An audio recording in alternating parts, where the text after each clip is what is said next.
नमस्कार दर्शकों, मेरा नाम है आकृष कौशिक और फूड एंड फ्यूल में एक बार फिर से आपका स्वागत है। आज हम खड़े हैं दिल्ली के न्यू दिल्ली रेलवे स्टेशन में और यहाँ से मैं जा रहा हूँ चंडीगढ़ वंदे भारत एक्सप्रेस में बैठ के। वंदे भारत एक्सप्रेस का इस वीडियो में पूरा रिव्यू लाएंगे। 2022 के अक्टूबर में प्रधानमंत्री नरेंद्र मोदी जी ने इस वंदे भारत एक्सप्रेस को इनॉग्रेट किया था। हम देखेंगे कि क्या है ये कंफर्टेबल, क्या पहुंचती है ये टाइम से, कितने साफ है इसके वॉशरूम्स एंड उससे भी जरूरी कैसा है वंदे भारत का खाना। लेकिन अभी न्यू दिल्ली रेलवे स्टेशन का थोड़ा सा इतिहास आपको बता देता हूँ। 1956 में ये इनॉग्रेट हुई, उससे पहले ओल्ड दिल्ली रेलवे स्टेशन ही हुआ करता था।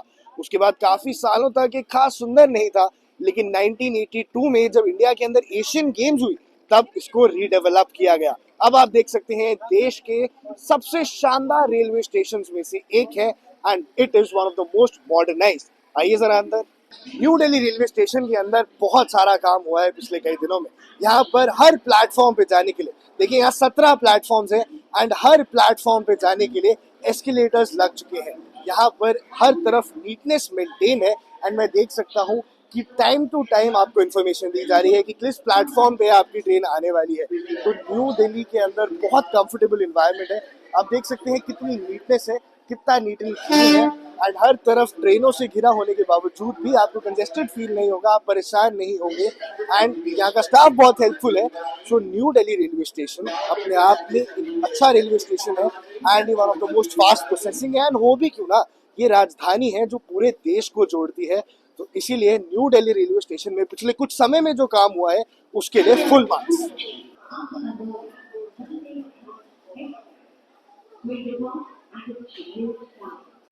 तो वंदे भारत की टाइमलीनेस के बारे में मैं आपको एक बात बताता हूँ। ये ट्रेन है सुबह 5:50 की, जहाँ अक्सर हर ट्रेन थोड़ी बहुत लेट तो हो ही जाती है। ये 5:30 बजे आके प्लेटफॉर्म पर लग चुकी है एंड डॉट 5:50 पर ये निकल जाएगी। मेरे को वंदे भारत में ट्रैवल करने का पहले से एक्सपीरियंस है, इसलिए मैं लेट नहीं हुआ एंड आपको भी नहीं होना चाहिए, क्योंकि 1 मिनट भी डिले नहीं होती है ये ट्रेन एंड अगर डिले भी होती है तो टाइम से पहुंचा देती है। अभी मैं जा रहा हूँ चंडीगढ़ और ट्रेन ने दावा करा है कि 8:35 8:40 तक मुझे पहुंचा देगी। ऐसा होता है कि नहीं ये अभी पता चल जाएगा 3 घंटे बाद, बट आई थिंक जिस हिसाब से टाइम नहीं चल रही है ऐसा हो भी सकता है। बट एक इंसाइट मैं अपने व्यूअर्स को जरूर दे देता हूँ कि जो सुबह की वंदे भारत एक्सप्रेस होती है, अगर आप लखनऊ अयोध्या की तरफ जाते हैं तो 6:10 पे चलती है। अगर आप जाते हैं चंडीगढ़ और अम्बअंडोरा की तरफ हिमाचल प्रदेश तो 5:50 पे चलती है। इसमें प्लीज लेट ना होए, क्योंकि सुबह की वंदे भारत में कभी भी डिले नहीं दिखने को मिलता है। तो जैसा कि मैंने आपको बताया था, ट्रेन एकदम अपने निर्धारित समय पे निकल चुकी है। लेकिन इस बार इस एक्सपेडिशन में, इस ट्रैवल जर्नी में मैंने सेंटर सीट चूज करी थी एंड आपको मैं दिखाना चाहूंगा कि कैसे सेंटर सीट ज्यादा कंफर्टेबल है। बीच में एक टेबल टाइप की आपको स्पेस मिल जाती है। The leg room you can see is very comfortable and even though मैं 5 फुट 10 इंच का हूँ एंड मैं बहुत कंफर्टेबली इस ट्रेन में बैठ पा रहा हूँ। सो वंदे भारत में बैठ के जो सबसे पहली चीज आपको सर्व होती है वो हमेशा ही स्टैंडर्ड रहती है। They give you with 1 cookie and एक पैकेज चाय जो आपको गर्म पानी में डाल के बनानी पड़ती है। हर वंदे भारत एक्सप्रेस में आपको बैठते ही ये चीज सर्व कर दी जाती है and I think it's a good initiative, क्योंकि इससे ना हाइजीन बना रहता है और इसी से कोई भी क्वालिटी में कॉम्प्रोमाइज नहीं होता। हाल ही में लेकिन एक वीडियो वायरल हुई थी, एक फोटो वायरल हुई थी जिसमें वंदे भारत एक्सप्रेस के खाने के अंदर कॉकरोच निकला था। उसके बाद से वंदे भारत एक्सप्रेस के खाने में हाइजीन इश्यूज निकल के आए हैं। इसलिए एक बार अब जब खाना आएगा तो उसकी टेस्टिंग भी करेंगे और उसका रिव्यू भी आपके लिए लेके आएंगे। अब बारी है जरा वंदे भारत को इन डिटेल इन्वेस्टिगेट करने की और उसके सबसे इंपॉर्टेंट एस्पेक्ट को समझने की। इंडियन रेलवेज के अंदर वॉशरूम हमेशा से एक बहुत बड़ा इशू रहा है, तो क्या वंदे भारत के वॉशरूम साफ है कि नहीं? क्या फीमेल्स वंदे भारत के वॉशरूम यूज कर सकती हैं? आइए देखते हैं। सो देखिए, बायो वॉशरूम्स हैं जिसको हाइड्रोलिक वॉशरूम्स भी कहा जाता है and it is very neat and clean. एकदम एरोप्लेन वाले वॉशरूम्स, अगर आपने ट्रैवल किया है तो आप समझेंगे, एकदम एरोप्लेन वाले वॉशरूम्स हैं। It's all NEET and clean and yes, ये अच्छे से यूज किया जा सकता है। लेकिन एक बात की सराहना करनी होगी, वंदे भारत ने इंडियन पैसेंजर्स का पूरा ध्यान रखा है। जिनको वेस्टर्न सीट पर बैठने में प्रॉब्लम होती है उनके लिए स्पेसिफिकली हाइड्रोलिक इंडियन वॉशरूम भी बनाए गए हैं। और बड़ी बात यह है कि इंडियन टॉयलेट सीट के साथ हाइड्रोलिक वॉशरूम्स तो कोई एरोप्लेन भी ऑफर नहीं करता है and I can still see it is very neat and clean. तो फीमेल्स के लिए ये वॉशरूम यूज करना बेहद इजी है and it is very hygienic for them too. Vande Bharat में खाने की बारी आ गई है और मैं थोड़ा ज्यादा उत्साहित रहता हूँ, इसलिए ब्रेकफास्ट टाइम से पहले ही पहुंच गया। यहाँ पे मेरे साथ खाने के रिस्पॉन्सिबल 2 वेटर्स हैं। सर पहले अपना नाम बताइए। बसंत लाल। संजय सिंह सर। तो आज क्या खिलाने वाले हो यार? आज पोहा है, कटलेट, पनीर कटलेट है और ढोकला है और ब्रेड आमलेट है और अचार है, केचप है और टी है। देखिए कितने सारे ऑप्शन दे रहे हैं ब्रेकफास्ट में। इसमें ऑप्शन भी है सर, जैसे अभी कोई इंसान ये नहीं खाना चाहता है तो उसके लिए पराठा वगैरह भी है, सारा कुछ है। तो देखिए कितना ध्यान रखा है इन्होंने अपने कस्टमर्स का, अपने कंज्यूमर्स का। एक बार यार दिखाएंगे कि कैसे आपने पैसेंजर्स के लिए क्या क्या तैयारी कर रखी है। हॉट केस में लगा रखा है गर्म करने के लिए। ठीक है, और हॉट केस पे मैं देख पा रहा हूँ अलग अलग डिग्री पे भी आप गर्म कर पाते हैं। तो यही टेक्नोलॉजी है कि एक चीज गर्म हो रही है 96 डिग्री पे, एक 75 पे, एक 85 पे। एंड द पॉइंट इज कि अलग अलग तरीके का खाना होता है, उसको अलग अलग टेम्परेचर पे स्टोर करना पड़ता है। तो ये आपकी खुद की नॉलेज, आप खुद दिमाग जी लगाते जी हैं। जी, खुद। और क्या कहते हैं, नीचे देखिए बॉटल कूलर्स भी है, डीप फ्रीजर्स भी है। तो गर्मियों में एकदम चिल्ड पानी भी आपको सर्व कराया जा सकता है। एंड अब मैं ये समझ चुका हूँ कि वंदे भारत एक्सप्रेस इतना अच्छा, इतना टेस्टी एंड इतना हाइजीनिक खाना कैसे सर्व कर पाती है। लेकिन एक बात यार मैं आपसे पूछूंगा, अभी थोड़े दिनों पहले ना सोशल मीडिया पे एक फोटो आई थी कि वंदे भारत एक्सप्रेस के खाने के अंदर एक कॉकरोच निकला था। तो ये कैसे हो गया? आपके साथ कभी ऐसा कुछ हुआ है? नहीं सर, कभी ऐसा नहीं हुआ है। अभी हमको करीबन 2-3 साल हो गया सर मुझको काम करते हुए, 3 साल के उसमें कभी ऐसा कुछ नहीं हुआ। तो देखिए इस ट्रेन में तो कभी ऐसा नहीं हुआ अकॉर्डिंग टू हिज एक्सपीरियंस। अब टेस्ट से बात करेंगे और मैं खुद हाइजीन पर्सनली चेक करूंगा एंड आपके लिए रिव्यू करूंगा।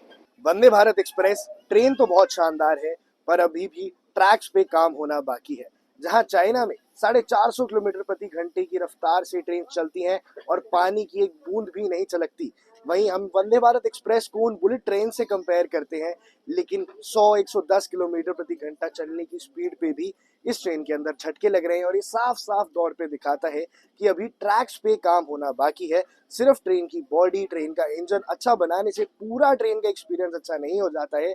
और अभी भी रेलवे ट्रैक्स पर भारतीय सरकार को, भारतीय रेलवे को काम करना चाहिए और काम करना पड़ेगा। अब बारी है वंदे भारत के खाने को रिव्यू करने की। हाल ही में एक खबर आई थी कि कॉकरोच निकला था वंदे भारत एक्सप्रेस के खाने में। ऐसे में इनका हाइजीन कितना अच्छा है, खाना कितना टेस्टी है, ये रिव्यू मैं आपके लिए लेके आया हूँ। तो यहाँ मुझे सर्व किया गया है dhokla, cutlet and poha. And जिस हिसाब से पैकिंग है ये काफी हाइजीनिक लग रहा है and there is no problem in the hygiene. लेकिन टेस्ट के बारे में जरिए आप खुद ही देखिए।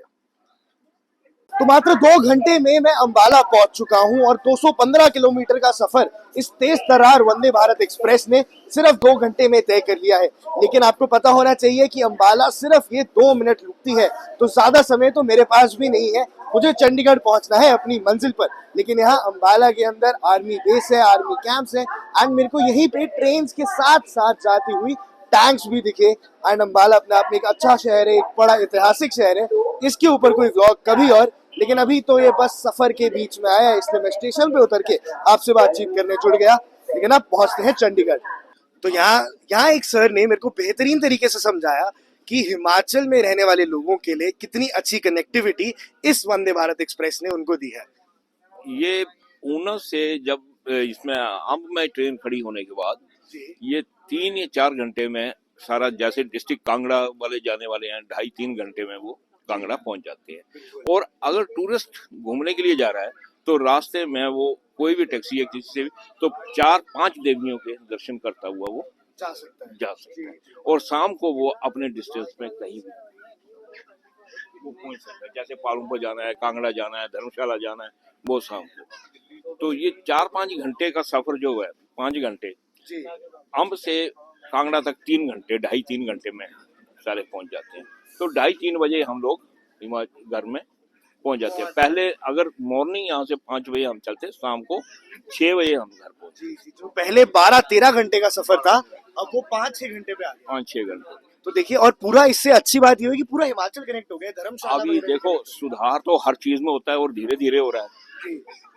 हम पहले जब 71-72 में जब ट्रेनों में सफर करना शुरू किया तो उस टाइम बहुत हालत खराब थी। बिल्कुल।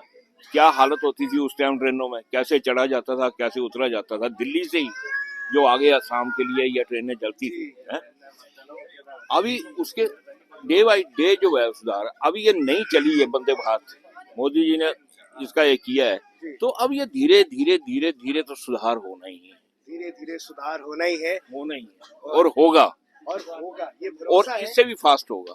इससे भी फास्ट होगा, ये भरोसा है। और खुश है क्योंकि जिन्होंने 1970s से ट्रेन की जर्नीज की स्ट्रगल्स को एक्सपीरियंस करा है, तो वो अब वंदे भारत की स्पीड को देख के बेहद प्रभावित है, और ऐसे कई सारे लोगों की जिंदगी पे इस ट्रेन ने प्रभाव डाला। तो इस इन्वेस्टिगेटिव जर्नी पर अब हम चंडीगढ़ के वॉशरूम को भी जरा चेक करेंगे। तो यहाँ नीट एंड क्लीन तो ये मुझे लग रहा है हाल ही में सफाई हुई है, अभी जस्ट थोड़ी देर पहले, बट ये सिर्फ ऊपरी लेवल पे नीट एंड क्लीन है। मैंने अभी यहाँ पे ध्यान से देखा और मेरे को पता लगा कि जो वॉशरूम्स है वो उपयोग नहीं है, यानी इनके फ्लश काम नहीं कर रहे हैं, एंड सिस्टम अभी भी पूरी तरह से नहीं है। जो यूरिनेटरी है वो भी बहुत कंजस्टेड है, एंड जहां मुझे दिख रहा है कि ज्यादातर यूरिनेटरीज भी खराब है। तो सिर्फ नीट एंड क्लीन इसको रखा गया है, बट पूरी तरह से अभी भी फंक्शनल जितना होना चाहिए उतना ही नहीं है। तो जैसा कि मैंने प्रिडिक्ट किया था, वंदे भारत एक्सप्रेस ने बिना कोई डिले किए सिर्फ 2 घंटे 50 मिनट में एग्जैक्टली मुझे चंडीगढ़ पहुंचा दिया है, और ये है इस ट्रेन की खासियत। इस ट्रेन की एवरेज स्पीड थी 110-115 किलोमीटर, जो थोड़ी सी डिसअपॉइंटिंग लगी, क्योंकि जब मैं लखनऊ गया था, जो अयोध्या वाली वंदे भारत एक्सप्रेस है उसकी एवरेज स्पीड थी 130 किलोमीटर प्रति घंटे की, और ये 110-115 किलोमीटर प्रति घंटे के हिसाब से चली, और लगभग 3 घंटे में दिल्ली से चंडीगढ़ इसने मुझे पहुंचा दिया। ड्राइविंग से करके अगर मैं आता, अगर अपनी गाड़ी से आता तो 4.5-5 घंटे आराम से लग सकते थे, लेकिन वंदे भारत एक्सप्रेस ने ये कनेक्टिविटी देके बेहद शानदार काम किया है, and I am very impressed with the way the cleanliness was, and जिस हिसाब से उन्होंने मेरे को टाइमली पहुंचाया, टाइम पे बिठाया, टाइम से चलाया और टाइमली पहुंचाया, इसीलिए इस पूरी ट्रेन जर्नी को फुल मार्क्स। लेकिन अब मैं आ चुका हूँ चंडीगढ़, हरियाणा और पंजाब का कैपिटल। चंडीगढ़ अपने आप में मॉडर्निज्म का एक नया प्रतीक है, एंड चंडीगढ़ एक्सप्लोर करने की बारी है। तो वहाँ हम फूड एंड फ्यूल विद आक्रोश कौशिक में मिलेंगे, लेकिन अभी दीजिए मुझे इजाजत।